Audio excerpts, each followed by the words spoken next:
억지로 진 십자가. 마가복음 15장 21절 말씀입니다. 마침 알렉산더와 루포의 아버지인 구레네 사람 시몬이 시골로부터 와서 지나가는데 그들이 그를 억지로 같이 가게 하여 예수의 십자가를 지우고. 아멘. 우리 김성준 선교사님은 박 목사님, 제가 아마 선교사님 20살 때 저에게 했던 이야기가 기억이 나요. 하나님께서 앞으로 아주 크게 쓰실 종이라고 2004년, 5년 그때 저에게 이야기를 해주시더라고요. 그로부터 지금 한 13년 가까이 됐는데 아프리카에서 정말 엄청난 사역을 감당하고 계십니다. 지금 십자가 설교 시리즈를 하고 있는데요. 참 우연의 일치인지 또 하나님의 섭리인지 또 십자가에 관한 말씀을 준비를 하셨네요. 우리 억지로 진 십자가에 대한 말씀을 우리 증거하실 때 우리 박수로 우리 환영하시겠습니다. 김성준 선교사님 소개합니다.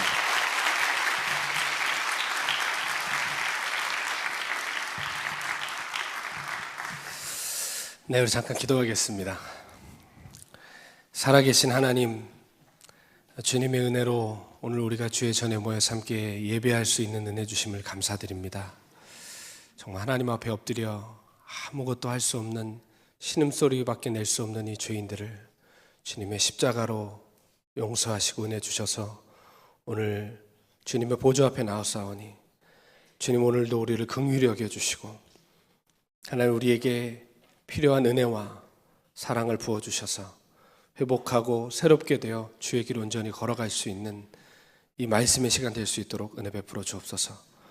오늘 주님께서 친히 일하시고 함께 하셔서 이 말씀이 우리의 생명이 되어질 수 있도록 우리 안에 역사해 주시길 간절히 원하옵고 예수님의 이름으로 기도드립니다.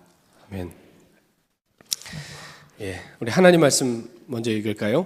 마가복음 15장 21절입니다. 마가복음 15장 21절, 신약성경 마가복음 15장 21절, 딱 한 절뿐입니다. 신약성경 마가복음 15장 21절 다 찾으신 줄 알고 함께 한 목소리를 읽겠습니다. 시작.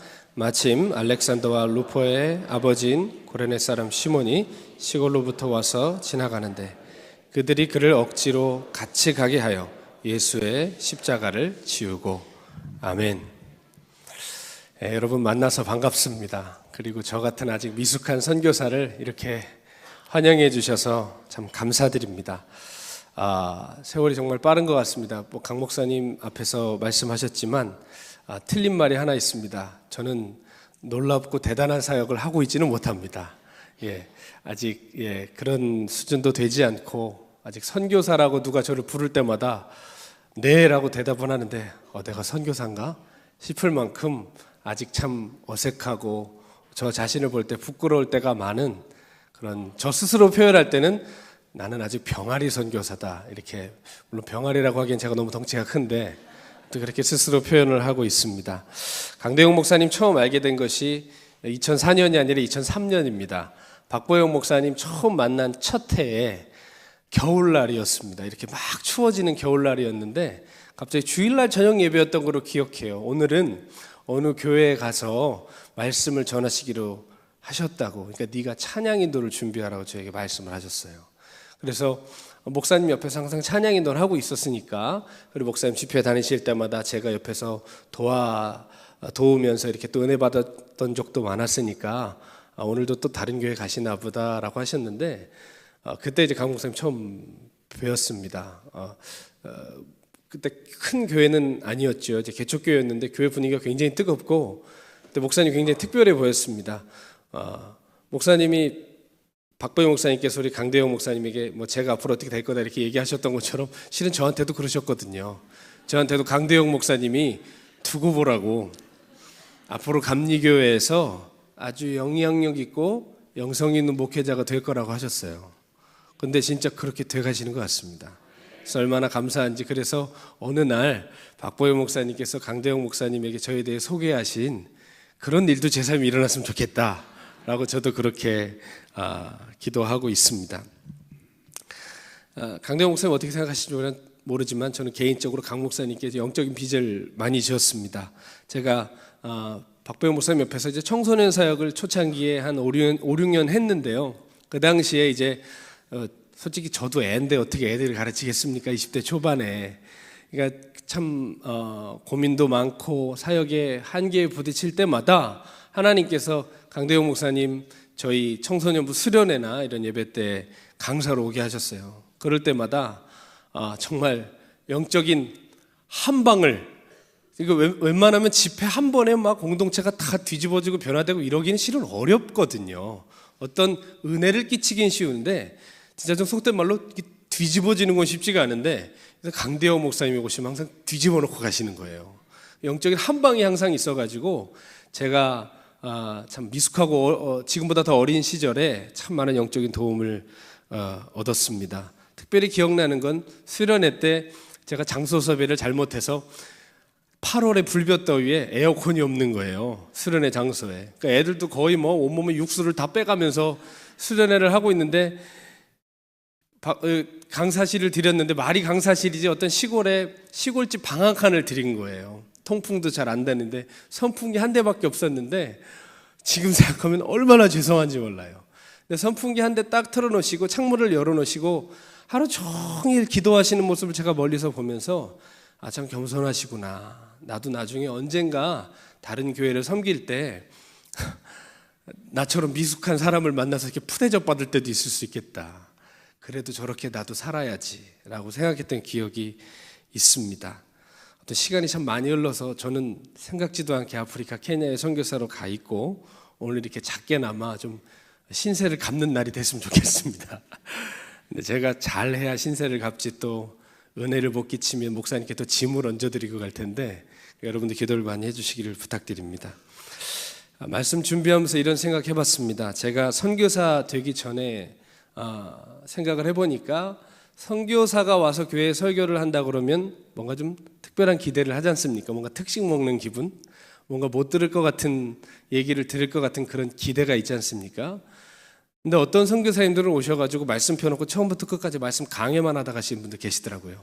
그럼 뭔가 기가 좀 풀이 팍 죽습니다. 맛있는 음식이 차려졌는데 먹어보니 간이 안 돼 있는 것 같은 그런 뭔가 어색함이 있잖아요.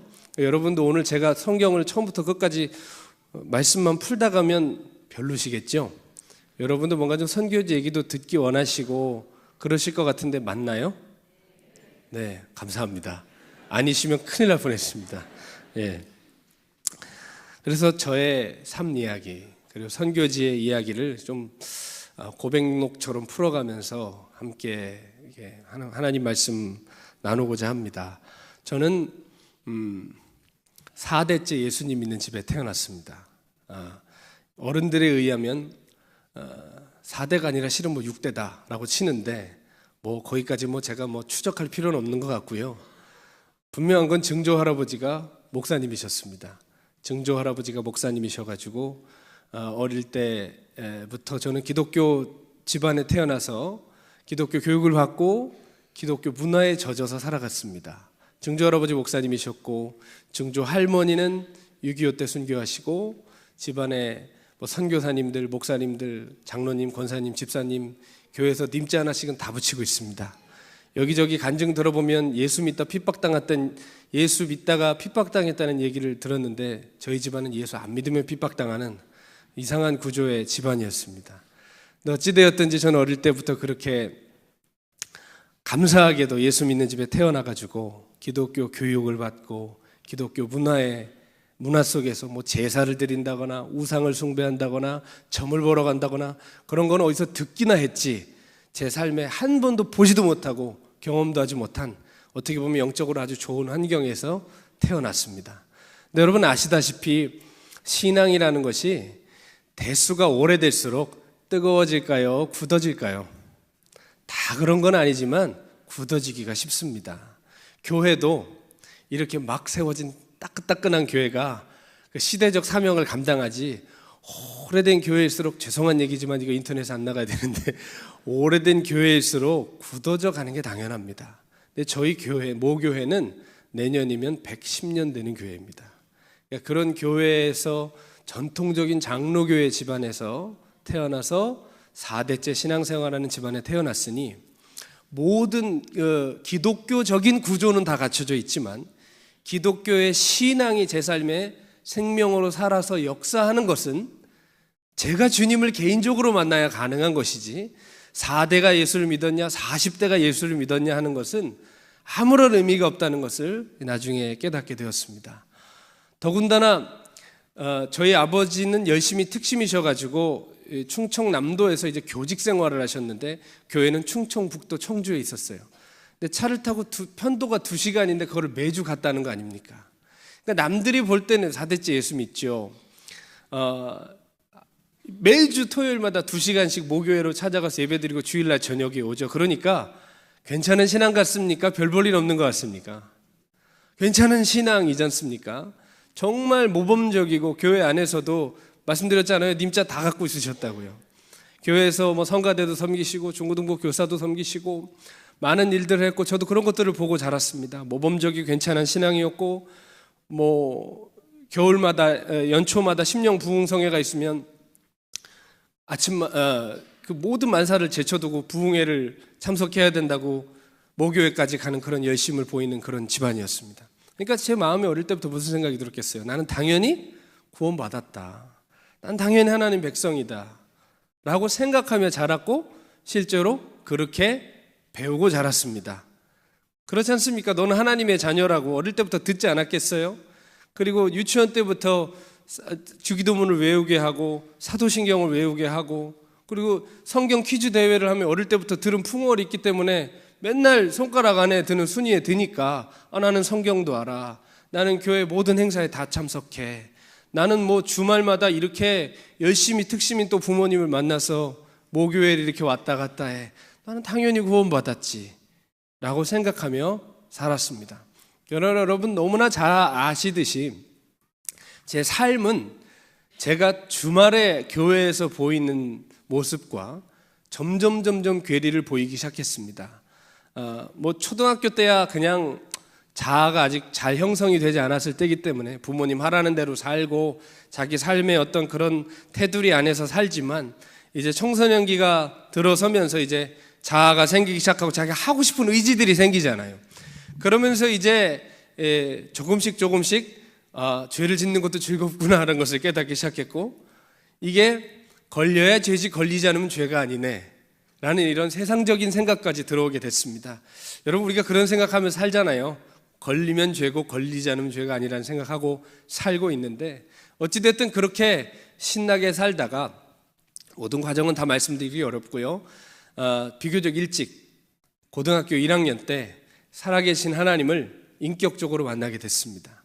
그날 얼마나 뒹굴면서 울었는지 왜 울었냐면 내가 이렇게 열심을 냈는데 뭔가 조금 모자란 게 있어서 억울해서 온 게 아니라 주님 앞에 서보니까 내가 안다고 생각하는 게 아까 우리 간증하신 분 말씀하셨지만 아는 게 아니었고 내가 믿는다고 생각하는 것이 믿는 게 아니었고 저에게 하나님에 대한 인식은 있어요. 어릴 때부터 들어왔으니까.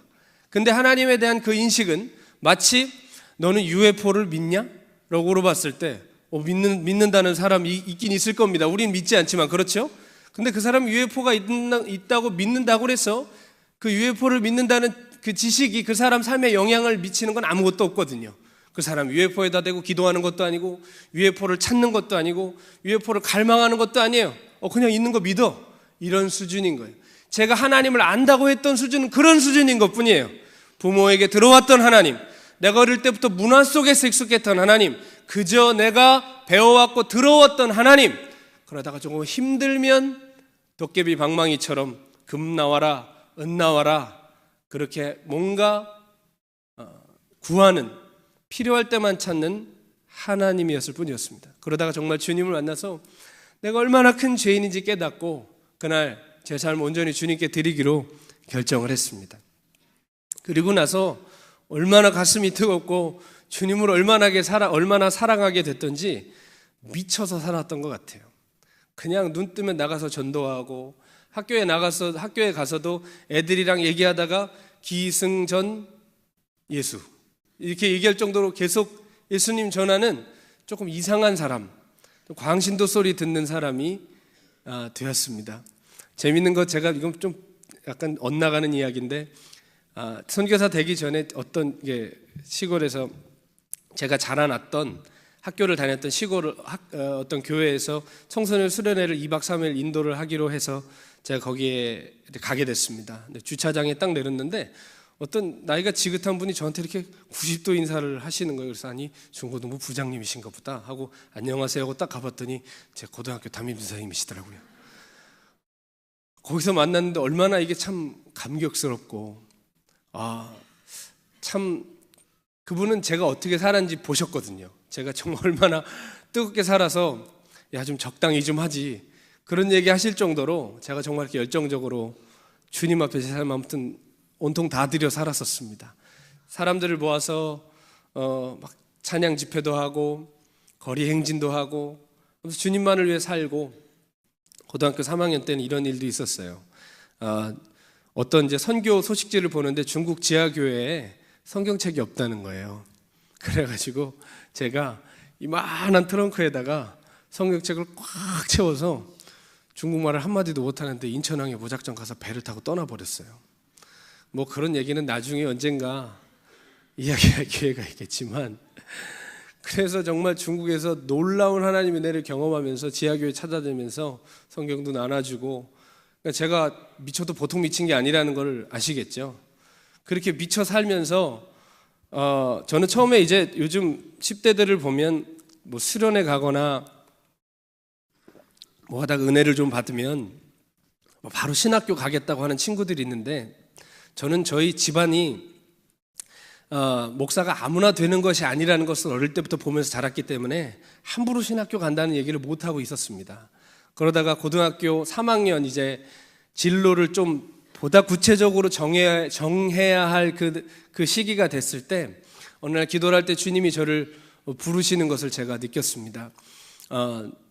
친구들 앞에서 같이 이렇게 찬양을 하고 있었는데, 옛날 찬양인데 그 찬양 아세요? 빛이 없어도 환하게 다가오시는 그 찬양을 부르는데 2절 가사가 이런 가사예요. 나는 없어도 당신이 곁에 계시면 나는 언제나 있습니다. 나는 있어도 당신이 곁에 없으면 나는 언제나 없습니다. 그 찬양을 부르는데 제가 갑자기 통곡이 나오기 시작하는 거예요. 막 눈물이 나오기, 막 찬양 인도를 하다가 찬양이 중단이 될 정도로 울었어요. 근데 왜냐하면 그 가사가 진짜 제 마음이었거든요. 그래, 나는 없어도 주님이 곁에 계시면 나는 있는 거야. 나는 있어도 주님이 없으면 나도 없어. 난 주님이 없으면 살 수 없어. 그 고백이 정말 제 심장을 진동시키면서 통곡이 나오게 하더라고요. 그러면서 주님이 저를 부르시는 걸 느꼈어요. 너 나를 위해 살아줄 수 있겠느냐? 너 나를 위해 살 수 있겠느냐? 그 마음, 그 주님의 절절한 마음이 느껴지는 것 같아서, 주님, 그러면 제가 뭐를 해야 할까요? 제발 목사라는 얘기는 하지 마세요. 그 마음이 있었는데 저도 모르게 주님, 내가 주님의 길을 갈게요. 그렇게 고백을 하고 신학교를 가게 됐습니다. 감사하게도 수능도 안 보고, 제가 얼굴 보면 이렇게 거의 뭐 이제 반 50을 바라보는 것 같지만 아직 30대 중반이라는 사실에 대해서 믿어주시기를 부탁드리겠습니다. 제가 박보영 목사님과 산전수전 다 겪느라고 제 청춘 다 날아가고 이렇게 됐습니다. 어찌됐든지 제가 저 때 막 이제 그 수시 모집이라는 게 생겼어요. 수능을 보지 않고 내신 점수가 좋으면 대학에 붙여주는 그런 아주 좋은 제도인데, 제가 그게 된 겁니다. 그리고 비교적 일찍 대학에 붙어가지고 남은 시간을 더 주님 앞에 뜨겁게 살리라 라고 생각하고 돌아다니다가 수능 끝나고 제가 주님께 그런 약속을 드렸어요. 내가 대학 갈 때까지 인생의 가장 여유로운 시간 중에 하나를 보낼 텐데, 하나님, 교회에서 쓰레기를 주스라는 명령이 주어져도 어떤 하나님에 관련된 어떤 작은 일이라도 내가 모든 것을 다 할 테니 하나님 불러만 주십시오. 그렇게 항상 대기 중에 있었습니다. 그러다가 갑자기 제가 충남 예산이라는 시골에서 학창 시절을 보냈습니다. 부모님이 그 근처에서 교직 생활을 하셔가지고 거기서 살았는데, 하루에 버스가 2대 들어가는 동네가 있어요. 하루에 버스에 2대가 들어가는 군 중에서도 저 면 중에서도 리 중에서도 아주 저 속에 있는 리들이 있어요. 근데 버스 2대 들어가는 동네가 있었는데 거기서 부흥회가 열리는데 오늘 네가 특송을 하라는 거예요. 그래가지고 거기를 찾아갔습니다. 찾아갔는데 쟤는 어릴 때부터 교회에서 잔뼈가 굵잖아요. 근데 아시다시피 부흥회를 하면 분위기가 시끌벅적한가요? 좀 조용한가요? 시끌벅적해야 맞는데 저는 이제 조금 늦어가지고 설교가 시작됐을 때 들어갔는데 아니 어떤 항상 부흥사분들은 이렇게 배가 이만큼 나와 있고 머리도 희끗희끗하고 막 반지도 이따만한 거 끼고 있고 막 이렇게 하면서 왔다 갔다 하던 게 어릴 때 제가 기억의 부흥의 기억이었는데 아주 젠틀한 분이 앞에 딱 서셔가지고 목소리도 아주 초저음에다가 천천히 간증하는 식으로 이야기를 풀어가시는데 처음 도착하자마자 저도 모르게 그냥 제가 살아왔던 그런 경험상 무슨 생각을 했냐면 저분은 저렇게 조용히 말씀만 전하시고 가겠다. 그럼 뭐 기도를 한다거나 뜨겁거나 그런 건 없겠다 라고 생각을 하고 자리에 앉았습니다. 그분이 박보영 목사님이었어요. 박보영 목사님께서 여러분 그 간증 들어보셨겠지만 13년 만에 주님을 다시 만나시고 내가 너와 함께하리라 하신 다음에 2번째 부흥회셨어요. 첫 번째 부흥회가 유기성 목사님 안산광림교회 계실 때 그때 그 부흥회를 하시고 바로 그 다음 주에 그 시골 구석에 오신 거예요. 근데 제가 거기에 있었던 거죠. 제가 이렇게 보는데 아시다시피 박보영 목사님 이게 그 간증이 빨려 들어가잖아요. 제가 좀 비교적 늦게서 뒷자리에 앉아가지고 앞에 이제 사람의 머리에 가려가지고 이렇게 하고 들었던 기억이 있습니다. 이렇게 하고 있는데 막 얘기가 빨려 들어가더라고요. 근데 갑자기 박보영 목사님께서 중간에 설교를 하시다가 여러분 오늘은 아무리 따라해도 성대모사가 불가능해요. 네, 여러분 오늘은 제가 설교는 여기까지 하고 은사 집회를 하겠습니다. 그러시는 거예요. 목사님이 요즘 그런 거 안 하시는데 초창기에는 목사님이 하나님께 받은 모든 은사를 다 활용하셨어요. 저는 그걸 다 본 거 아닙니까? 근데 어쨌든 은사 집회를 하겠다는데 저는 그런 걸 진짜 싫어했어요. 저는 110년 된 장로교회에서 자란 사람이에요. 그리고 부흥사들이 오셔가지고 어린 제가 봐도 저건 아닌데 하는 걸 좀 많이 봤어요. 그래서 무슨 생각을 했냐면 부흥사들 입에서 주로 나오는 단어 중에 하나가 성령이잖아요. 성령 얘기하는 사람들은 무식한 사람들이구나. 저 사람들은 진짜 할 거 없는 사람들이구나. 평생 저거 하는 거 써먹으면서 돌아다니면서 성도들 돈 뜯는 사람들인가 보다. 나는 주님의 길을 가도 저런 건 하지 말아야지 라는 생각을 어린 제 나이 때 할 만한 그런 경험들이 있었어요. 알고 싶으시면 따로 카톡 해주십시오. 친절하게 설명해 드리겠습니다. 어찌됐든지 아니 의사였다는데 아니 배운 분이라는데 어마어마한 재산을 버렸다는데 좀 젠틀하실 줄 알았는데 은사 집회 하겠다니까 갑자기 정이 뚝 떨어지는 거예요. 그래가지고 나 이 괜히 왔네. 그래가지고 줄 서라는 거예요. 기도해 주시겠다고 줄을 서라는데 저는 또 그런 거 진짜 싫어하거든요. 줄을 왜 서 기도를 받으러.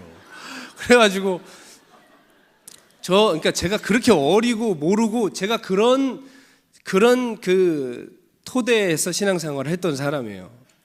그래서 뒷자리에 앉아 있었다고 그랬지 않습니까? 장의자 밑으로 확 숨어버렸습니다. 밑으로 들어가 버렸어요. 제가 지금 이렇지만 당신이 굉장히 샤프했다는 사실에 대해서 알아주셔야 되는데 어쨌든 밑에 들어가서 막 기도를 하는데 막 이제 불이 꺼지고 통성 기도를 막 시작하는데 갑자기 누가 여기 제 목덜미를 확 잡더라고요. 훅 끌어가는 거예요, 저를. 너무 놀래가지고 뭐야? 딱 봤더니 그 교회의 담당 목사님, 담임 목사님이 제가 고등학교 1학년 처음 주님 만났을 때부터 이렇게 연관이 돼서 알던 분이었어요. 그분이 너 여기서 뭐해? 하면서 훅 끌어낸 거예요, 저를. 제가 목사님 거짓말을 했죠. 저는 기도를 나중에 따로 받겠습니다. 저 좀 여기서 기도하게 해주세요. 그러니까 가차없이 웃기지 마 임마 그러더니 저를 이렇게 데려다가 목사님 앞에 딱 세우시더라고요. 그게 아무튼 제 인생에 그때부터 여기까지 오게 된 것인데 그 무릎을 꿇고 목사님께 이제 기도를 받았는데 아무튼 엄청 울었던 기억밖에 나지 않습니다. 왜 울었냐면 기도를 딱 이렇게 손을 대고 해주시더니 뭐 하는 친구인가 그러시더라고요. 그래서 예, 저는 이제 신학교에 이제 합격한 이제 20살 갓 된 아직 고등학생입니다. 그랬더니 그래 잘 들으라고 하시면서 자네가 결정한 그 결정이 자네가 한 게 아니라 주님이 하신 거라는 거예요. 네가 그 길을 걸어간 게 아니라 주님이 너를 부르신 게 맞다는 거예요. 잘했다고 하는데 저 얼마나 울었는지 몰라요. 왜냐면 아까도 말씀드렸듯이 이게 아무나 가는 길이 아닌데 내가 가도 되나? 내가 가도 되나? 늘 그 마음이 있었거든요. 두려움이 있었고.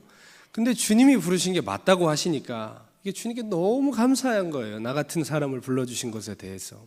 그리고 나서 목사님이 넌 앞으로 이렇게 될 거고 이렇게 될 거고 뭐 이런 얘기를 하시는데 이건 세상에 제가 받아들이기 어려운 얘기인 거예요. 저랑 도저히 어울리지 않는 얘기들을 하시면서 이렇게 될 거라고 하시는데 뭐 그런 얘기는 거의 기억이 안 나고요. 어찌됐든 야 주님이 나를 부르신 게 맞구나 너무 감격해서 그날 울다가만 집에 갔습니다. 울다가 집에 가서 그 다음날 마지막 날이었는데 부흥회 또 가겠어요 안 가겠어요? 또 가죠. 은혜를 받았는데. 그래가지고 또 찾아서 갔는데 이 부흥회 끝나고 나서 이제 집에 가려고 그러는데 갑자기 어떤 전사님이 막 뛰어오시더니 성준아 강사님이 너를 부르신다는 거예요. 나를 왜 불러? 그래서 거기에 이제 강사님이 그 사택에서 머물고 계셨는데 거기 딱 앉았더니 아무튼 앞뒤 얘기 다 자르고 결론은 뭐냐면 너 전도사로 오라고 그러시더라고요. 제가 전도사로 왜 가야 되죠? 그랬더니 하나님이 너를 데려가라 그러셨다.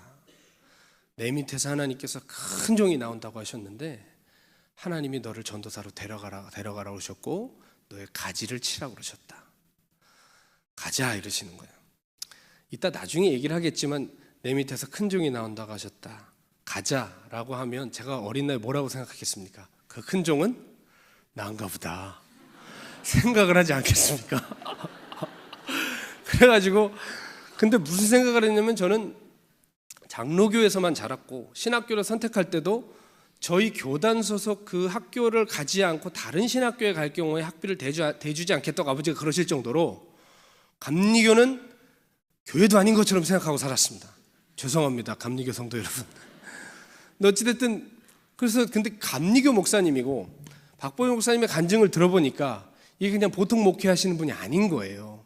이거 갔다가는 제가 뼈도 못 추리게 생긴 거예요. 이게 거친 애들이랑 사신다 그러는데 마침 또 목사님이랑 그때 함께 살던 아이들이 목사님 옆에 지금 그 자리에 있었는데 인상도 험상궂고 이거 내가 뭘 어떻게 하나 막 뭐 칼부림도 난다고 그러고 막 뭐 피바다가 된다고 그러고 막 때린다고 그러고 하는데 저보고 어떻게 하라는지 모르겠어서 거절을 했어요. 난 안 간다고.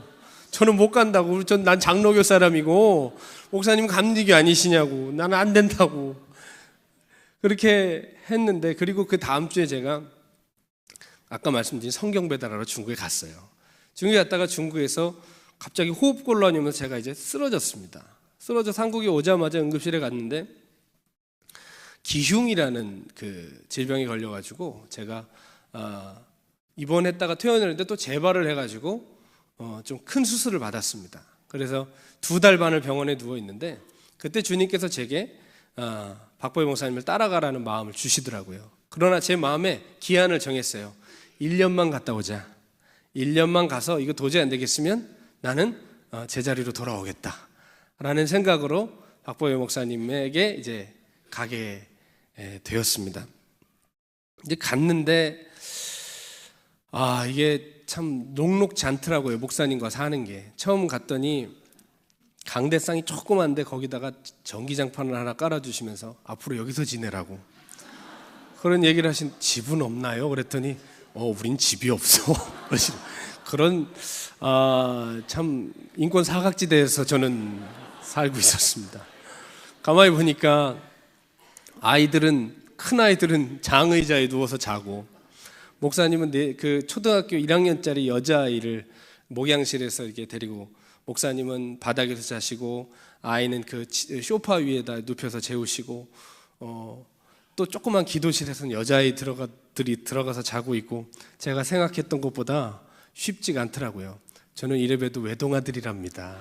예. 쉽지 않았어요. 그런데 분명한 건 아까 말씀드렸다시피 박보희 목사님이 막 하나님께 은사를 받으시고 대단하셨어요. 정말 처음에. 저는 그런 세계가 있는지 몰랐어요. 제가 예를 들어 어디서 뭔가 죄를 지었어요. 젊은 날에 실수도 하고 죄도 짓고 그러지 않습니까? 저만 그런 표정으로 이렇게 보시면 안 되죠. 예. 그러면 아니 다 알고 계신 거예요. CCTV를 달아놨나? 제가 어디에 있었는지, 무엇을 했는지. 그러니까 너무너무 이분이 무서운 거예요. 그런데 무서운데 이분이 저를 난처하게 하거나 죽이려고 하는 게 아니라 회개시키고 살리고 새 사람 만들려고 그러시는 거니까 도망가지도 못하겠는 거예요. 사람이 누가 어떻게 맨날 며칠에 저 사람 죽는다고 하셨다고, 주님이 그럼 진짜 그날 그 시에 죽어요 사람이. 그러니까 얼마나 무서워요.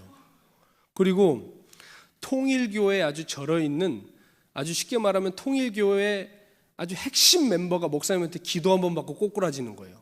아니 무슨 무협지에 나오는 얘기가 막 벌어지는 거예요. 무당이 막 주님한테 돌아오고 막 기도하면 귀신이 막 나가고 병이 낫고 막 하는 걸 보면서 이거 하나님이 그냥 살아계신 게 아니라 진짜 시퍼렇게 살아계시네.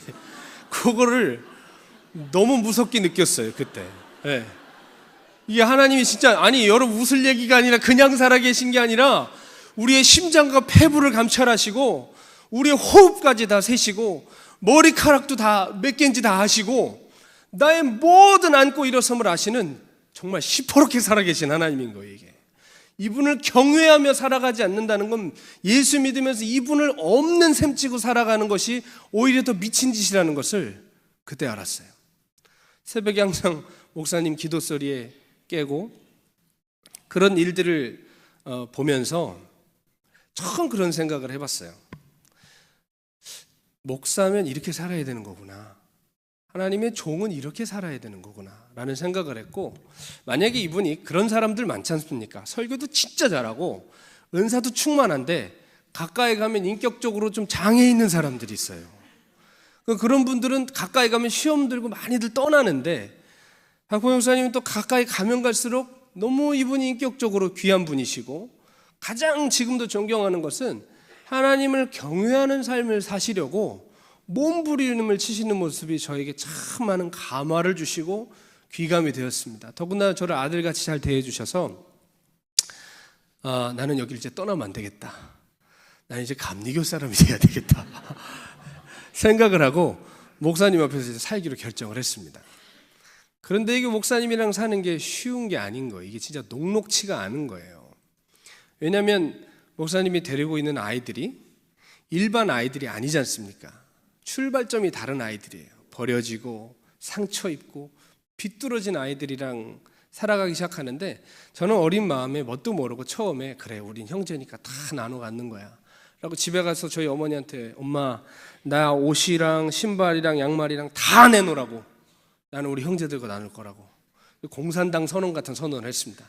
난 다 나눴을 거다 라고 그래서 가져가서 이제 그땐 또래, 그러니까 저보다는 어렸지만 또래 우리 같이 있던 식구들에게 야 이제 우린 형제 아니냐, 옷도 같이 입고 양말도 같이 신고 속옷 빼고 다 같이 쓰자, 내 거 다 갖고 왔다. 너무 순수했죠. 한 달도 되지 않아서 입을 옷이 없는 저를 발견하게 됐습니다. 네. 양말이 없고 옷이 없어서 나 어떻게 나가냐고 막 이게 쉬운 것이 아니라는 것, 이게 낭만적이 아니라는 것을 발견했습니다. 더군다나 이렇게 거친 애들만 있으면 뭐 괜찮은데 연약한 애들이 있어요. 시간이 지나면서 유약한 애들이 들어오는데 이런 애들은 좀 충동적인 행동들을 합니다. 화장실을 오랫동안 안 나와서 들어가 보면 손목을 거가지고 피바다가 돼 있는 거예요. 근데 그걸 누가 업고 뛰냐? 접니다. 목사님 다음이 저였어요. 그 다음은 없었어요. 다 돌봄받는 사람이었고 제가 업고 뛰고 아이들 우울증 걸려가지고 뭐 어려움, 막 정신적인 이런 어려움들이 와서 학교 간다고 나갔는데 없어졌어요.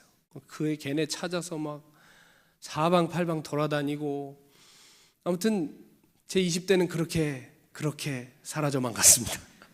저는 학교에서 MT 한번 못 가봤어요.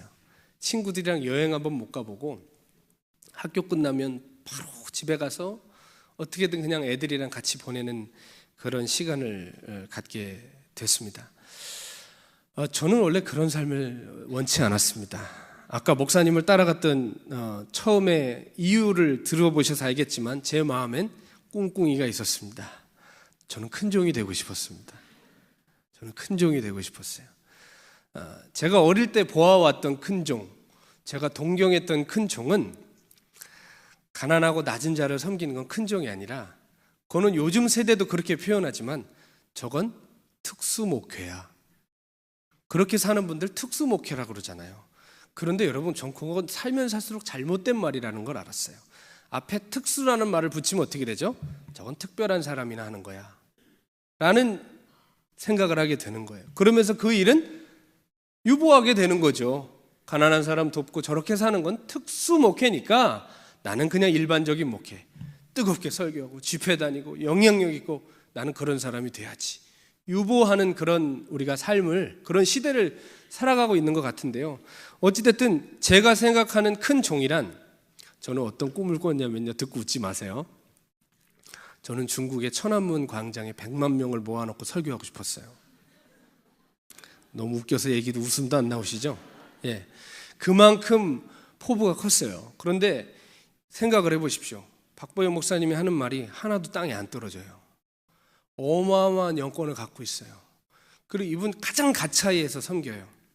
무슨 마음이 드냐면, 당장은 그냥 이분이 지금 하는 것을 내가 옆에서 애들도 섬기고 돕고 하는 것을 하지만 언젠간 내 시대가 올 것이다. 언젠간 이분이 모든 갖고 있는 영적 비밀을 나한테 다 풀어주고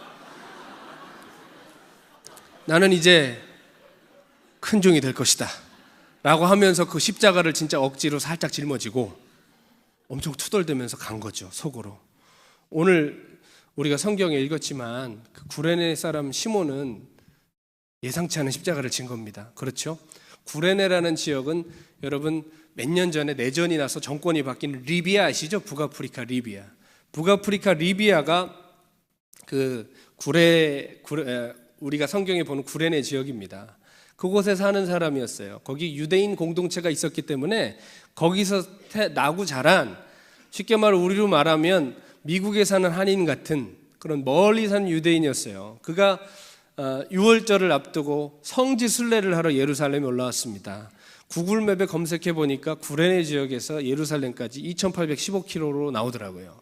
차 타고 1분도 안 쉬고 가면 1일 9시간 걸리고요. 걸어서 가면 20일이 넘게 걸리는 어마어마한 거리를 마음을 먹고 온 거란 말이에요. 그런데 하필이면 사람들이 웅성대는 데 갔다가 로마 병정에게 차출이 되어서 예수님 십자가 억지로 쥐게 된 것입니다. 얼마나 그가 당황스러웠을까요? 얼마나 그가 기분이 상했을까요? 아시다시피 여러분, 유대인들이 가장 저주스럽게 죽는다고 생각했던 것이 나무에 달려 죽는 거예요. 근데 그 나무에 달려 죽는 게 가장 치욕스러운 사형법인데 그 형틀을 지어야만 하고 부정한 죄인들의 이 채취를 함께 느껴야 하고, 그러니까 율법에 의하면 그 사람은 성전에 못 들어가는 거예요. 부정한 자가 된 거예요. 그의 성지순례는 그렇게 망쳐지게 된 것입니다. 그런데 성경에 오늘 우리가 보지만 구레네 사람 시몬을 뭐라고 소개를 하죠? 그때 마침 구레네에서 온 사람 시몬을 얘기하는데 알렉산더와 루포의 아버지라고 이야기를 합니다. 그렇죠? 알렉산더와 루포의 아버지였다라고 얘기를 하는데, 여러분도 아시다시피 성경에서 누군가를 소개할 때 통상적으로 누구의 아들 누구라고 소개를 합니다. 아시죠? 아브라함의 아들 이삭이고 이삭의 아들 야곱이고 이렇게 얘기합니다. 그런데 좀 다르게 소개를 해요. 아들을 먼저 소개하고 그 아들의 아버지 시몬이다 라고 얘기를 해요. 이 말은 뭐냐면, 당시 초대교회 성도들이 이 마가복음을 읽었을 때 알렉산더와 루포의 아버지 시몬 하면 알렉산더와 루포가 누군지 다 알았다는 거예요. 이해가십니까? 네. 우리 지금 구치소에 계시지만 박근혜 전 대통령의 아버지가 누군지 다 알잖아요. 그렇죠? 제가 여기 이렇게 무명의 선교사가 서 있지만 박보영 목사님의 제자 김성준 하면 박보영 목사님 누군지 다 알잖아요. 그런 것처럼 알렉산더와 루포다 하면 모두가 다 아는 사람이었다는 거예요. 실제로 바울도 로마서 말미에 루포에 대해 소개하면서 그의 어머니는 나의 어머니와 같다라고 얘기할 정도로 루포와 알렉산더는 초대교회 기둥과 같은 지도자였습니다. 다시 말해 우리가 다 그냥 모든 성경을 풀지 않아도 구레네 사람 시몬이 예수님 대신 십자가를 졌다는 것은 마태, 마가, 누가복음 이 세 복음서에 다 나옵니다. 그런데 딱 한 절씩만 나와요. 쉽게 말해 그가 그 십자가를 지고 나서 어떻게 됐는지에 대해서 나오지 않지만 우리가 이 서신서에 나오는 루포의 이름을 보고 바울의 고백을 보고 인사를 볼 때 분명한 사실은 구레네 사람 시몬이 그 십자가를 억지로 지었지만 그 일을 통해서 그가 그리스도인이 되었다는 것을 우리가 알 수 있는 것입니다. 성경에는 나와 있지 않지만 가톨릭 정승에 보면 부활하신 예수님이 구레네 사람 시몬한테 찾아갔다고 그래요. 찾아가셨다고 그러고 구레네 사람 시몬이 그리스도인이 됐다고 그 전승에는 그렇게 이야기를 하고 있습니다.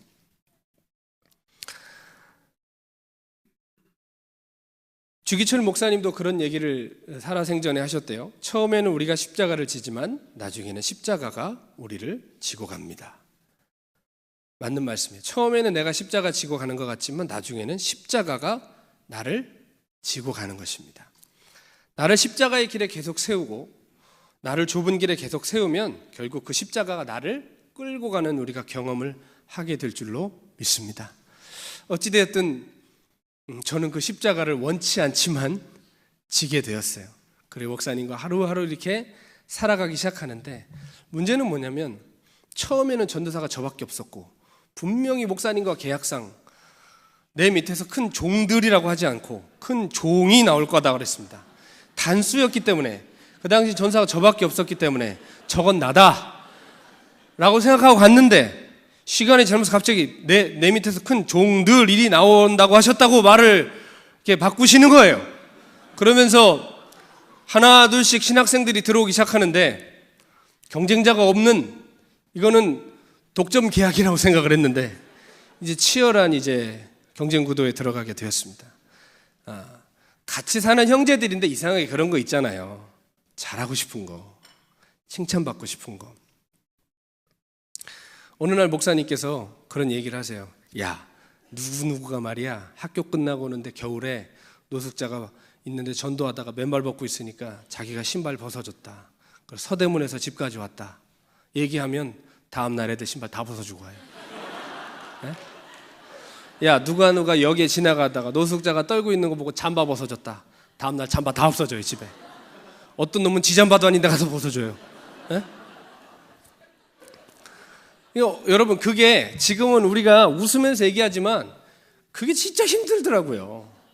점점 이 목사님 밑에 큰 종이 되겠다고 하는 사람들이 많아질수록 A가 무슨 행동을 하면 모두가 A가 한 행동을 해야 되고 B가 어떤 좋은 일을 하면 그 칭찬을 받으면 B가 한 행동들을 해야 되고 이런 일들을 하나둘씩 해가는데 처음에는 열정을 가지고 나도 해봐야지 나도 해봐야 되지 하는 나중에는 지치더라고요. 지쳐가고 무엇보다 목사님이 저를 굉장히 믿어주셨던 것 같아요. 다음 주에는 어떤 애가 들어올 거야. 얘는 뭐 부모가 버렸고 어떻게 됐고 하는데 저희 집에 방이 3개 있었거든요. 근데 하나는 목사님께서 쓰시고 하나는 저와 아이들. 저쪽 방은 감리교 신학대학교 다니는 신학생들이 썼어요. 아니 애들이 오면 저한테만 집어넣으시는 거예요. 원래 구도가 그게 아닌데 저쪽은 이상하게 신학생들 방이 되고 이쪽은 저와 아이들의 방이 돼가기 시작하는 거예요. 그러면서 하나하나씩 들어오면 나중에 진짜 누워 잘 자리도 없는 그런 상황들. 목사님 그때 오셔서 지난주에 간증하셨지만 누가 먼저 잠들면 조금 있다가 잠든 거 확인하면 비계 쓱 빼가지고 가서 막 치고 지금 생각하면 더럽기가 이를 데가 없어요. 온갖 침을 다 흘려가지고 형형색색의 아무튼 베개였는데 그런 거 베고 화장실에 줄 서 있고 아무튼 근데 이 아이들이 정말 힘들게 하더라고요. 돈이 없어지고 옷이 없어지고 신발이 없어지고 근데 문제는 목사님께 찾아가서 목사님 누구가 제 돈을 손을 댄 것 같아요. 그럼 목사님 저한테 그러시는 거예요. 너 잘 들어. 네가 걔 죄짓게 한 거야. 왜 돈을 거기다 두어서 왜 개로 하여금 죄를 짓게 하냐는 거예요. 그러니까 저 이제는 말할 수 있어요. 네? 그러니까 그게 제가 그때 20대 초중반인데 서럽더라고요. 아니 돈을 놀 데도 없는데 지금 방에서 10명 갖고 온 애들이 그 조그만 방에서 2~3평짜리 방에서 진짜 새우잠을 자고 어디 놀 데도 없고 한데 이 돈이 없어지는 것은 당연한 거거든요. 근데 야 이거 어떻게 해야 되지? 막 진짜 그런 상황에 이제 직면을 하기 시작했어요. 근데 목사님이 지금 생각하면 저를 굉장히 아끼시고 제가 주님이 말씀하신 그 종이 되기를 원하셨던 것 같아요. A 전도사가 어떤 착한 일을 했다. 그럼 저를 불러서 야 임마 걔는 이런다는데 너는 임마 뭐 하는 거냐고 이렇게 얘기를 하시면 마음이 너무 어려운 거예요. 제가 놀면서 안 하는 것도 아니고 나름대로 최선을 다하는데 이게 잘 안 돼요. 어느 날 또 부르시더니 야 B가 이랬단다. 너는 그렇게 할 수 없니? 라고 얘기하시면 속으로 예 저는 그렇게 할 수 없어요. 이렇게 하고 싶은 거예요. 너무 그게 어려운 거예요. 예? 진짜 몸이 마르고 닳도록 하고 있는데 그렇지 않습니까? 이게 별 볼 일 없는 그냥 사무적인 리더라면 그 사람이 나한테 뭐라고 하던 당신 길 가고 난 내 길 갑니다 이럴 텐데 너무 존경하고 너무 사랑하고 마치 엘리사가 엘리야 입에 떨어지는 말씀을 하나님 말씀처럼 받았듯이 저한테는 그런 분이에요. 근데 이분한테 계속 낙제를 받는 것 같으니까 마치 하나님도 저한테 낙제점을 주는 것 같다는 그런 고통이 제 삶에 있었습니다. 아이들을 그러니까 이게 여러분 아이들이랑 같이 살면 이 사랑하는 게 쉽지가 않아요. 나중에 그때가 되면 징그러워 죽겠어요. 징그러워 죽겠어. 그러면 뭔가 잘못을 하면 그랬니? 아이고 다음엔 그러지 마 이래야 되는데 이제 그런 시기는 다 지나간 거죠. 아이고 이게 다 그냥 보고 아이고 네가 또 그랬구나. 혹은 쥐잡는 거예요. 제가 너 임마 왜 그랬어 임마 뭐 이러니까 애들이 또 가서 목사님한테 얘기를 했나 봐요. 그 목사님 저를 부르셔가지고 너는 말이야 사랑이 없다고. 그러면 나는 사랑이 없구나 하면서 막 괴로워가지고 나는 점점 큰 종에서 멀어가는 것 같은 거예요. 그 길은 정말 이제 아득해지고 다른 사람들 저기 신발 벗어주는 애 저기 옷 벗어주는 애 저런 애들이 그 길 갈 것 같은 거예요. 근데 분명한 건 목사님이 저한테 나름대로 투자를 많이 하셨어요. 저한테 23살 때부터 전국을 다니면서 집회를 하게 하셨어요. 그러면서 큰 집회도 가보고 작은 집회도 가보고 막 여러 군데를 돌아다니는데 놀라운 건 제가 원하는 것들이 나타나는 거예요. 기적이 나타나는 거예요. 막 귀신이 나가고 은사가 나타나고 사람들이 회개하고 주님께 돌아오고 막 이런 일이 벌어지는 거예요. 그리고 제가 막 가슴이 뜨거워가지고 청소년들을 일으켜가지고 야 우리 학교마다 예배 모임을 세우자. 그래서 인천과 서울과 충청도와 뭐 이런 데까지 수십 개 기도 모임이 학교마다 세워지고 많이 모이는 데는 수백 명이 모이고 아무튼 막 이런 일들이 일어나는데 이런 것들이 얼마나 스스로 기쁘고 좋아요. 그리고 남들이 볼 때는 얼마나 뜨겁게 신앙생활 하는 것 같아요. 그래서 목사님한테 가서 목사님 제가 오늘 가가지고 기도를 했는데 귀신이 나가더라고요. 그랬더니 목사님이 너 잘 들어. 절대로 그런 거 입 밖에 얘기를 하지 말라는 거예요. 그리고 그런 게 중요한 게 아니야. 하나님 뜻에 순종하고 죄를 두려워하고 하나님 앞에 살아가는 게 중요하다는 거예요. 그러면서 노숙자 독거온 애들은 극진히 칭찬을 하시는데 어떻게 보면 진짜 이거 젊은 나이에 어디 가서도 이거 괜찮잖아요. 그런데 맨날 혼나는 거예요. 그러니까 자꾸 마음이 무거워지고 무너지고 그런 마음이 들더라고요. 근데 지금은 너무 잘 알고 있습니다. 목사님이 저를 지극히 아껴주신 거예요. 제가 배려진 종이 되지 않도록 어릴 때 반짝 쓰임받고 배려지는 종이 되지 않도록 목사님이 저에게 그렇게 하셨다는 것을 너무나 잘 알고 있습니다.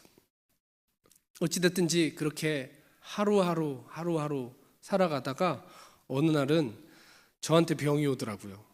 이렇게는 못 살겠다.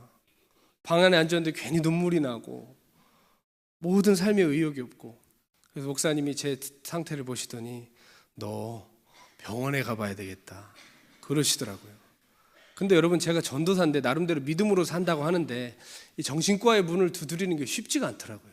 근데 목사님 의사 출신이셨고 의학으로 치료해야 되는 것은 반드시 그렇게 해야 된다. 하나님이 그렇게도 너에게 일하시는 것이다 라고 얘기해서 제가 우울증에 걸렸다는 것을 스스로 인정을 했습니다. 근데 문제는 이상하게 이게 항우울제를 이렇게 먹으면 자꾸 구토가 나는 거예요. 몸에 받질 않는 거예요. 그리고 진짜 너무나 이 사실이 제게 싫은 거예요. 나는 큰 포부를 안고 큰 종이 되겠다고 왔는데 왜 난 이렇게 돼야만 했을까? 그런 게 너무나 저 자신을 슬프게 했습니다. 그런데 저희 목사님은 위로와 사랑이 저에게 필요한 저에게 극약 처방을 내미셨는데 뭐라고 하시냐면 너 6개월 동안 단기 선교를 갔다 오라는 거예요. 단기 선교사가 돼보라는 거예요. 그래서 어디로 갈까요? 그랬더니 아마존 정글로 들어가라요.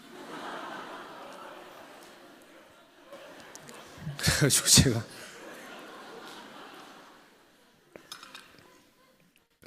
아마존 정글에 갔어요. 가가지고 6개월을 살았습니다. 20kg가 빠졌어요. 먹을 게 없어가지고 진짜 죽음 같은 고통에서. 여러분 요즘 그분 고인이 되셨는데 그분 책이 좀 나오기 시작하더라고요. 허운석 선교사님 아십니까? 제가 그분 밑에 있었어요. 거기 가서 6개월을 보내는데 거기서 정말 제 밑바닥을 본 것 같아요. 사람이 그렇지 않습니까? 위에서 볼 때는 물이 깨끗한 것 같지만 한번 휘 저어봐야 이게 진짜 깨끗한 물인지 알잖아요. 저는 괜찮은 사람인 줄 알았는데 거기 가서 주님이 저를 훅 한번 휘 저으시는데 제가 얼마나 추잡하고 얼마나 자아에 충만하고 얼마나 야망으로 가득하고 제가 원하는 대로 살려고 했던 사람인지 거기서 드러내시더라고요. 그래서 정말 그 죽은 것 같은 시간들을 끝내고 이제 한국으로 진짜 목사님 표현으로는 암 말기 환자같이 돼서 돌아왔습니다. 예. 근데 제가 이제 설교 그만해야 될 것 같은데 여러분 원래 제가 이렇게 1부랑 2부를 이렇게 이어서 이제 하려고 준비를 해왔다가 이게 괜히 장황한 이렇게 막 푸념식이 될까봐 다시 마음을 고쳐먹고 1부, 2부 똑같은 거 하겠습니다 라고 강대영 목사님께 얘기하고 나왔는데 제가 올라와 보니 아까 근데 제가 앞에 앉아가지고 찬양을 부르고 기도를 하는데 하나님께서 참 큰 은혜를 주시더라고요. 그러면서 그냥 네가 준비했던 거 해, 그 마음을 주셔서 저 실은 그 하나님 주신 마음 계속 그냥 이렇게 이야기처럼 나누고 있습니다. 제가 걱정했던 게 이야기 중간에 이제 갑자기 아직 결단할 순간이 안 되는데 결단 기도를 하기도 어렵고 이걸 어떻게 해야 되나 했거든요. 아프리카 선교사인데 아프리카 얘기는 지금 아자도 안 꺼내고 지금 아무튼 거의 뭐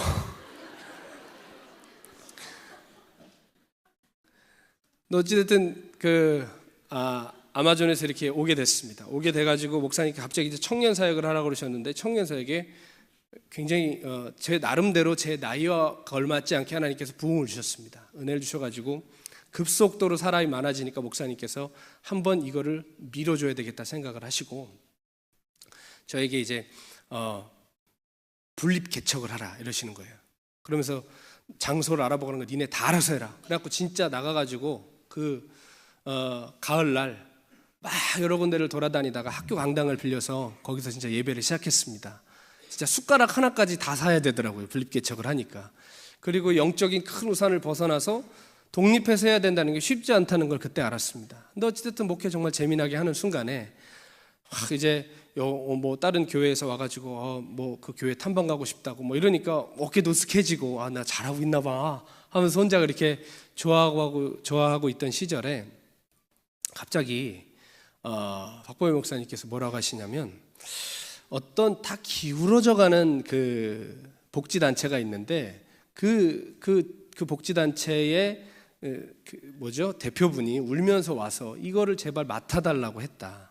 나는 정말 맡을 생각이 없지만 다 기울어져 가고 여기 속해 있는 고아이들 모든 아이들 갈 데가 없지 않느냐.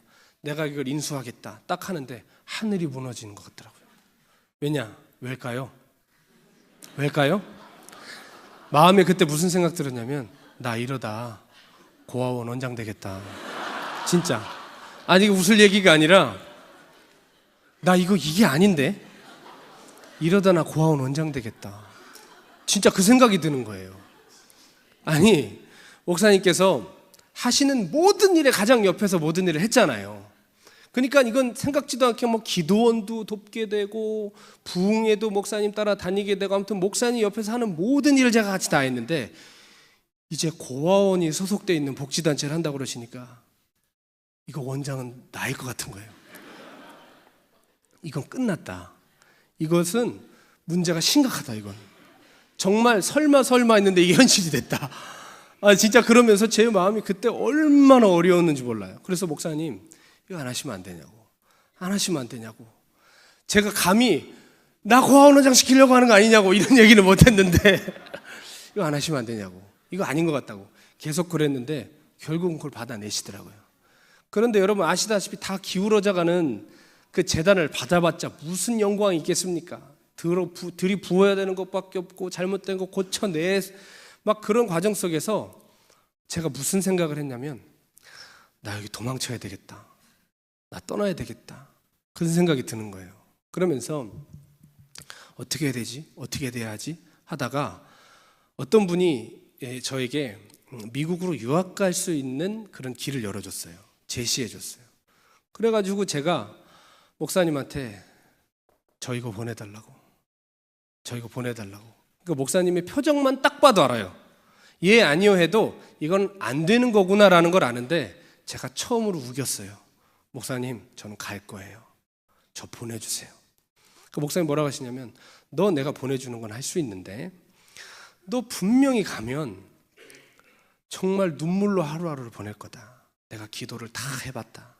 정말 너는 고통의 시간들을 보낼 것이고 너는 접시 닦을 거다 나중에. 근데 제가 그때 갔으면 지금 진짜 접시 닦고 있을 거예요. 근데 그러니까 여러분 오해하지 마십시오. 접시 닦는 것이 이렇게 천한 일이라는 게 아니라 네 인생 네가 원하는 대로 안 될 거란 얘기예요. 근데 어찌됐든 제가 우겨서 괜찮아요. 접시를 닦아도 저는 그렇게 할 거예요. 라고 생각을 했습니다. 제 마음에 그러면서 착착착착착 계획을 세웠습니다. 그래 나는 미국에 가야지. 그래서 영어를 열심히 배워야지. 그래서 영어에 능숙한 사람이 돼야지. 그리고 나는 나중에 박사학위를 따야지. 그리고 미국에서 목사 안수를 받아야지. 그리고 거기서 다른 민족들 많은 사람들과 많은 교제를 하면서 또 넓은 사람이 돼야지. 이 4가지 목적이 제 안에 있었습니다. 그러면서 막 이제 유학 준비를 하고 있는데 아시잖아요, 여러분. 그 내가 원하는데 하나님은 원하지 않을 때 그 느낌이 있잖아요. 나는 원하는데 하나님은 원하지 않는 그 느낌. 그럴 때는 기도를 하고 싶을까요, 안 하고 싶을까요? 기도 안 하고 싶거든요. 근데 은혜 받으면 분명히 내가 순종할 거거든요. 그러니까 기도를 안 했어요.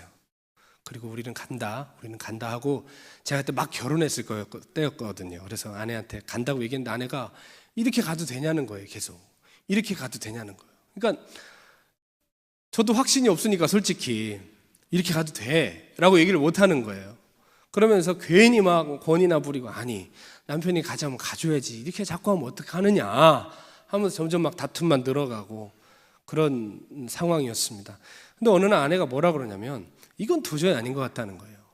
적어도 우리가 기도는 하고 결정해야 되는 거 아니냐고. 속으로 그랬죠. 기도하면 이거 못 간다 우리. 기도 못 가. 이렇게 이러면 나 고아원 원장 해야 돼. 속으로만 그랬다고요. 그래가지고 끝까지 밀어붙이다가 나중에 그래도 내가 아내 마음은 그래도 기도를 하고 떠났다라는 것 정도는 안심을 시켜줘야지 라고 했는데 아시다시피 제가 10년이 넘도록 마가의 다락방 기도원에서 봉사를 했는데 마가의 다락방 기도원으로 안 갔죠. 안 가고 여러분 예전에 지금도 있는지 모르겠지만 그 남양주에 그 선한목자 동산이 있습니다. 근데 그건 기도원이 아니라 조용히 가서 이제 수양관인데 글로 가자. 그리고 마침 또 기도원에서 담당 사역하시는 권사님의 아드님 2분이 저랑 같이 목사님 밑에서 자랐거든요. 그러니까 아는 분도 있고 아니 글로 가자. 그래서 이제 기도를 거기서 이제 금식 기도를 3일 동안 하는데 아시잖아요. 이게 마음에 갈망도 없는데 금식하면 너무 배만 고프고 막 힘이 든 거예요. 그런 상황에 있는데 갑자기 둘째 날 아내가 저 앞에서 기도하고 전 뒤에 그냥 이렇게 무릎 꿇고 있는데 갑자기 막 주님을 만나는지 막 울더라고요. 그러면서 기도가 다 끝나더니 저한테 이렇게 와서 넌지시 하는 말이, 여보, 주님이 내게 그러셨대요. 우리의 본분은 다른 그 어떤 것이 되는 것이 아니라 주님을 더욱 사랑하는 것이 우리의 본분이라고 그러셨다고. 근데 그게 그렇게 화가 나더라고요. 그 말이. 아니, 내 속도 모르고, 아니 누가 그거 몰라? 그래서 제가 뭐라고 쌀쌀맞게 얘기를 했냐면, 그래, 좋겠다, 난 아직 응답을 못 받았어 라고 얘기하고 저는 계속 기도를 했어요. 근데 여러분, 기도를 하지 않는데 어떻게 기도 응답을 받겠어요? 그래가지고 마지막 금식 시간까지 진짜 그렇게 주님과 아주 뻗팅기면서 씨름을 하고 있는데 갑자기 그 기도원 관리 권사님이 오시더니 오늘은 선한 목적교회 가야 된다는 거예요. 그날 수요일이었거든요. 저 안 간다고, 저는 금식 기도하러 왔다고. 그러니까 오늘은 가야 되는 거라고, 오늘 특별한 붕해가 있는데 꼭 가셔야 된다고. 그래서 거절하다가 계속 어른이 그러시는데 이거 안 된다고 하기 어려워서, 그래, 그럼 마지막 나의 기도는 선한 목적의 부흥회를 참석함으로 피날레를 장식하자. 그래가지고 거기를 따라가게 됐죠. 근데 제가 가지고 있는 고민들과는 전혀 다른 주제의 부흥회였어요. 전도에 대한 부흥회였어요. 부산에서 목회하시는 어떤 분이 오셔가지고 전도 성공 사례들을 막 얘기하시는데 저의 이슈와는 전혀 상관이 없는 이야기들만 하시는데, 분명한 건 제가 제일 앞에 앉아서 들었는데 분명한 건 이분의 이슈가 저의 이슈와는 다르지만 그분의 심장에 예수님 사랑하는 마음이 보이는 거예요. 그래서 저분이 예수님 참 사랑하시네, 예수님 참 사랑하시는구나. 그래서 뭔가 세련미는 없어도 주님이 기름을 부어주셨구나, 그걸 알았어요. 그리고 통성기도를 시작하는데 갑자기 제게 통곡이 나오는 거예요. 통곡이 막 나오기 시작하면서 저도 모르게 주님 죄송해요, 주님 죄송해요, 주님 죄송해요, 그런 기도가 막 나오는 거예요. 내가 왜 자꾸 죄송하다고 할까 하면서 막 하는데 계속 눈물 속에서 주님이 제게 말씀을 하기 시작하셨습니다. 지난주에 박보영 목사님 모셔서 주님이 말씀하셨다고 얘기하면 신사도로 막 몰린다고 하셨는데 저는 뭐 몰려도 아무 의미가 없는 사람입니다. 주님이 제게 말씀을 하시는데 뭐라고 말씀하시냐면, 내 종아, 내가 너를 쓸 수가 없는데 그것은 네가 박사학위가 없거나 목사가 아니거나 영어를 못하거나 국제적인 관계가 형성되지 않아서가 아니라 내가 너를 쓸 수가 없는데 그것은 네가 나를 사랑하는 마음을 잃어가기 때문이다. 그 말씀을 하시더라고요. 그래가지고 또 얼마나 통곡을 하고 울었는지, 울면서 주님 잘못했습니다, 내 마음대로 하려고 그랬습니다, 잘못했습니다, 무엇이든지 주님의 뜻대로 살겠습니다 라고 그날 그 주님을 다시 만나고 제가 그렇게 미국으로 도망치려고 했던 모든 것들을 다 접게 됐습니다. 그리고 얼마 후에 박보영 목사님께서 저에게 아프리카로 가라고 하는 새로운 명령을 주셨는데 그건 2부 예배 때 해야 될 것 같습니다. 예. 2부 예배 때 해야지 어떡합니까? 2부 어떻게 해요 지금? 어떻게 해요 지금? 끝내야 될 때가 아닌가요? 그렇죠? 2부 예배 때도 가지 마시고 같이 이렇게 은혜 나누면 좋을 것 같습니다. 2부 때는 진짜 아프리카 얘기할 거거든요. 하나님 어떤 은혜를 주셨는지 얘기할 건데요. 사랑하는 여러분, 우리 삶에 주님께서 원치 않는 십자가를 지으실 때가 있습니다. 처음에는 우리가 교회에서 무슨 일을 맡든 1:1 제자 양육을 해서 영혼을 섬기든 우리 삶에 십자가를 질 때 우리는 처음에 우리가 원하는 바가 있어요. 이 일을 통해서 내가 뭔가 주목을 받는다든지 영광을 받는다든지 내가 원하는 것을 주님께 얻어내겠다는 인간적인 마음이 우리 안에 분명히 있습니다. 그러나 주님은 온전하고 정결한 사랑 외에는 받지 않으십니다. 만약에 우리가 결혼을 하는데 상대방이 자기야 나 사랑해? 물어봤는데 사랑해. 그래? 왜 사랑해? 물어봤는데 넌 돈이 많잖아. 이렇게 한다면 여러분 그 사람이랑 결혼하겠습니까? 신랑이 신부를 맞이할 때 모든 것을 다 잃어도 마음을 잃으면 안 되는 거잖아요. 그렇죠? 마찬가지로 주님은 우리에게 순전한 사랑을 원하십니다.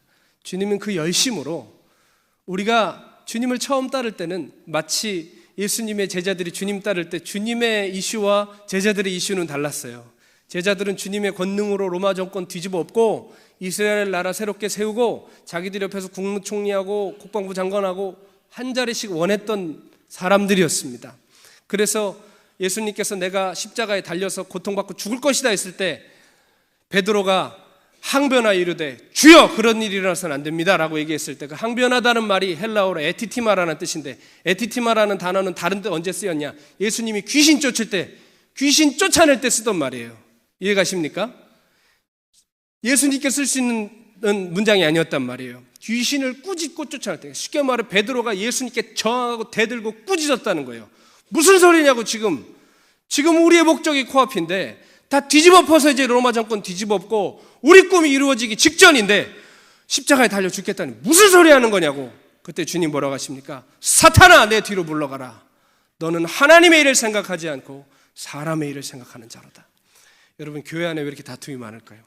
왜 가장 은혜스러운 일이 일어나는 곳에서 항상 분열과 아픈 역사가 있을까요? 그것은 바로 우리의 그러한 자아들이, 우리의 섞여 있는 잘못된 야망들이 하나님의 일이라는 것을 가장에 섞여 있기 때문에 그런 것입니다. 여러분, 그러면서 주님 뭐라고 말씀하셨습니까? 아무든지 나를 따라오려거든 자기 십자가를 지고 날마다 자기를 부인하고 나를 따라야 한다고 말씀하셨습니다. 여러분, 십자가는 한 번 지는 것이 아니라 항상 지고 매일 지고 주님을 따라야 하는 것입니다. 억지로 준 십자가일지라도 내가 이거 왜 지고 있지? 이거 이대로 가다 끝나는 거 아니야? 이거 이렇게 됐다 내가 원하는 거 하나도 못 이루고 나 손해만 보는 거 아니야? 그럴지라도 그 십자가 지고 주님을 따를 때 구레네 사람 시몬이 그 영광의 자리에 섰던 것처럼 여러분, 그 십자가가 비록 억지로 졌으나 그 십자가가 우리를 온전히 영화롭게 하고 온전한 사랑으로 주님 앞에 서게 하고 하나님의 사람으로 우리를 세워가게 하실 줄로 믿습니다. 우리 찬양 하나 하시고 함께 기도하기 원하는데요. 십자가라는 찬양입니다. 가사를 잘 기억하시고, 여러분, 우리 삶에 하나님보다 높아진 우상들을 주님께서 우리 안에 처리하시고 우리의 심령을 새롭게 하시는 길은 우리로 하여금 십자가를 지게 하시는 길밖에 없습니다. 여러분, 오늘 주님과 함께 십자가를 지시겠습니까? 그리고 십자가 아래에 있는 그 영광 함께 경험하시겠습니까? 우리 함께 이 찬양 가사를 생각하면서 함께 주님 앞에 나가겠습니다. 무엇이 변치 않아, 무엇이 변치 않아 내 소망이 되며 십자가와 멀어진 주님의 길과 멀어진 우리의 신앙을 돌아보면서 무엇이 한결같아, 무엇이 한결같아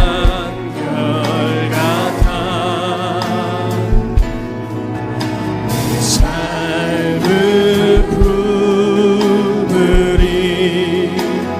그 누가 날 만족해, 그 누가 날 만족해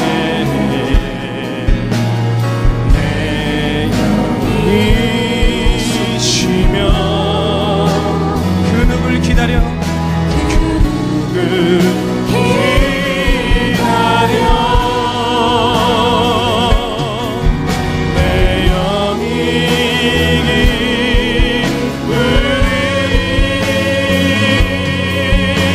우리 두 손 높이 들고 십자가 십자가 십자가 십자가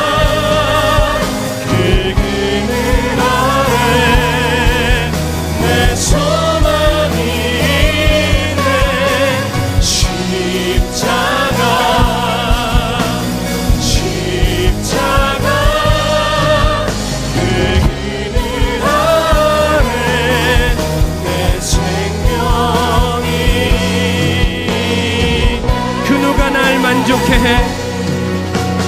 그 누가 날 만족해 해. 내 영이 쉬며 내 영이 쉬며 그 누굴 기다려, 그 누굴 기다려 내 영이 참 만족이 있습니다. 우리 갈보리 언덕으로 올라가 그 십자가를 주십시다. 십자가, 십자가, 십자가, 십자가, 그늘 아래 내 소망이 있네. 십자가, 십자가, 그 그늘 아래 내 생명이 있네. 십자가, 십자가, 십자가, 십자가, 그 그늘 아래 내 소망이 있네. 십자가, 십자가, 그 그늘 아래, 그 그늘 아래 내 생명이 있네. 여러분, 우리가 때로는 지치고 힘들어 혹은 내가 원하던 것이 아닌 것 같아서 이 십자가 벗어버리고 싶을 때 있습니다. 그것이 사람일 수 있습니다. 어떤 사건일 수 있습니다. 내가 맡겨진 사명일 수 있습니다. 벗고 싶은 일, 그러나 그 십자가가 여러분을 주님께로 인도해 줄 것입니다. 하나님, 비록 억지로 지고 따르는 것 같을 때 있지만, 이것이 맞는가 싶을 때 있지만, 하나님이 십자가에서 내 자아의 옷을 벗겨주시고 이 십자가에서 나를 새롭게 하여 주시고 순결하고 정결한 사랑으로 주님 앞에서는 신부의 신앙을 회복하게 하여 주시옵소서. 우리 십자가 지고 주님 따르겠다고 결단한 영혼 두 손 높이 들고 주여 한번 부르고 기도하겠습니다. 주여! 살아계신 하나님, 우리가 비록 우리 삶이 우리가 원했던 것이 아닐지라도, 내가 지기 원했던 것이 아닐지라도 우리 십자가 지고 끝까지 주님을 따르는 자가 되게 하여 주시옵소서. 하나님, 이것은 넘어지고 쓰러지고 낭만하고 지치는 일이 우리 삶에 있을지라도 온전히 주님을 섬김으로 나를 드리는 하나님의 사랑으로 살 수 있도록 도와주시옵소서. 십자가 그 능력으로 주여 채워주시고 주의 영광과 은혜를 살아갈 수 있도록 그 그늘 아래 참된 평안과 능력을 발견할 수 있도록 은혜를 주시옵소서. 새롭게 하여 주시옵소서. 주여! 십자가 그 능력으로 아버지, 오늘 영혼을 새롭게 하시기 원합니다. 하나님 도와주시옵소서. 하나님, 우리 자아의 옷을 껴주시고 우리의 고집과 욕심과 더러운 것들을 자유해 주시고 하나님은 안에 새롭게 되어 살아갈 수 있는 우리 심령이 될 수 있도록 불어주시고 겸손함으로 주님의 길을 걸어가게 하여 주시옵소서. 주님,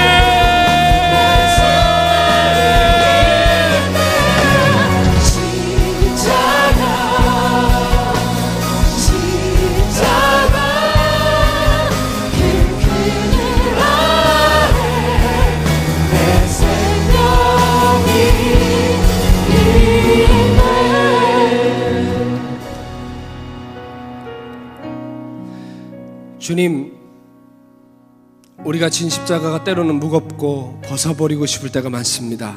혹은 우리 마음에 잘못된 동기를 가지고 이 십자가 짊어지고 억지로 주님 따른 적도 많습니다. 주님, 그러나 십자가 외에는 우리가 정결케 될 수 없고 십자가를 지고 따르는 것 외에는 주님의 제자가 될 수 없음을 우리가 고백하며 다시 한번 매일매일 나의 십자가를 지기로 결정합니다. 이 십자가에서 우리의 모든 옛사람을 벗기시고 새 사람을 입게 하사 하나님 앞에 마지막 날에 아름다운 신부로 준비되게 하시고 주님 앞에 흠없고 점없는 마음으로 온전한 사랑을 올려드릴 수 있도록 인도하여 주시옵소서.